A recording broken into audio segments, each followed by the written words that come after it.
Pastor Praveen పగడాల accident వల్లే మృతి చెందాడనేది పచ్చి అబద్ధమన్నారు కేఏ పాల్. ఇది ముమ్మాటికి హత్యేనని దీనిపై న్యాయ పోరాటం చేస్తామన్నారు. తాము గాజులు వేసుకుని కూర్చోలేదంటున్న కేఏ పాల్తో మా ప్రతినిధి గణేష్ ఫేస్ టు ఫేస్.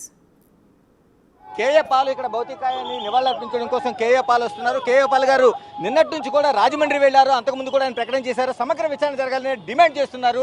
మరోవైపు ఆయన గవర్నమెంట్ హాస్పిటల్ కూడా వెళ్లారు రాజమండ్రి. కేఏ పాల్ గారు, ఇప్పుడు మీరు చూస్తున్నారు, ప్రభుత్వం ప్రకటన చేసిన తర్వాత కూడా ఇంకా అనుమానాలు ఉన్నాయా మీకు? అసలు ఏం ప్రకటించింది? యాక్సిడెంట్ అంటున్నారు, పచ్చి అబద్ధం. ఇప్పుడే ఎస్పీ, ఆ పేరేంటి, రాజమండ్రి ఎస్పీ నరసింహ మాట్లాడుతున్న పచ్చి అబద్ధాలు. నేను అక్కడ ఉన్నాను. 1000 మంది పాస్టర్లు ఉన్నారు. 70% పాస్టర్లు ఆయనతో కోఆపరేట్ చేసి డెడ్ బాడీని పంపించారట. 5000లో 5 పాస్టర్లు కూడా ఆ డెడ్ బాడీని పంపించలేదు. లాఠీ చార్జీలు చేసి నేను వెళ్ళినంత వరకు పాస్టర్ని, దైవజనులు అందరినీ క్రిమినల్లా చూశారు. నేను వెళ్ళిన తర్వాత మీ మీడియా ఛానల్స్ అన్ని రిపోర్ట్ చేసిన తర్వాత లోపలికి నన్ను పంపించి కామైంది. ఆ తర్వాత నన్ను మోసం చేశారు. ఇప్పుడే పోస్ట్ మార్టం రిపోర్ట్ పంపిస్తాం, అనౌన్స్ చేస్తాం అన్నారు. ఇంతవరకు హత్య నేను రుజువు చేస్తాను కోర్టులో. న్యాయ పోరాటం చేయబోతున్నారు. పక్కా న్యాయ పోరాటం చేయబోతున్నాను. ఒక దైవజనుడిని చంపడమా అంటే మేము గాజులు వేసుకున్నట్ట? ఏంటిది జరుగుతుంది?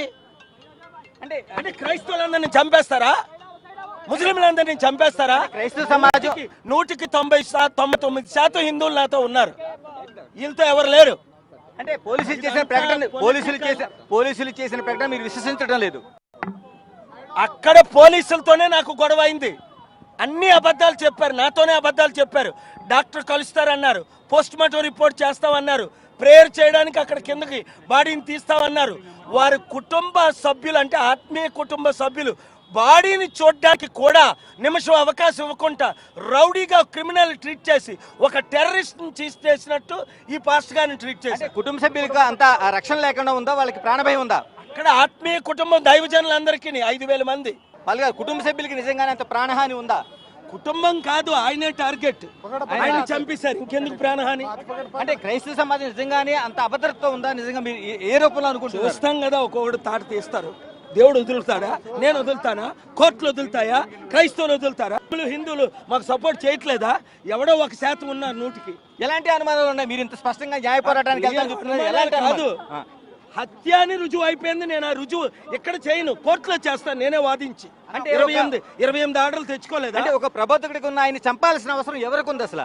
అక్కడ ఒక ఆయన ఉన్నాడు, ఆయన మీద పోలీస్ కంప్లైంట్ కూడా చేశారు. ఫెనాటిక్స్ చంపడానికి ఎట్టి పరిస్థితుల్లో వదిలేదు లేదు. ఇప్పుడు హిందూ క్రిస్టియన్ మధ్య, హిందూ ముస్లింల మధ్య గొడవ పెట్టడానికి వారి అజెండా. పాల్ గారు, భవిష్యత్ కార్యాచరణ ఏం చేయబోతున్నారు? చేస్తాను.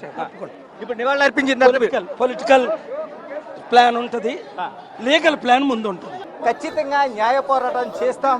ఇందులో హత్య దాంట్లో మాకు ఎలాంటి సందేహాలు లేవు. పోస్ట్ మార్టంతో పాటు మిగతా నివేదికలని బయటకు వచ్చిన తర్వాత మాత్రమే దీనిపైన మరింత ఆధారాలు వస్తాయి. దీనిపైన న్యాయ పోరాటం చేస్తాం. దీనిపైన రాజకీయ కుట్ర అనేది అతిపెద్ద ఆరోపణ అయితే పాల్ చేస్తుంది.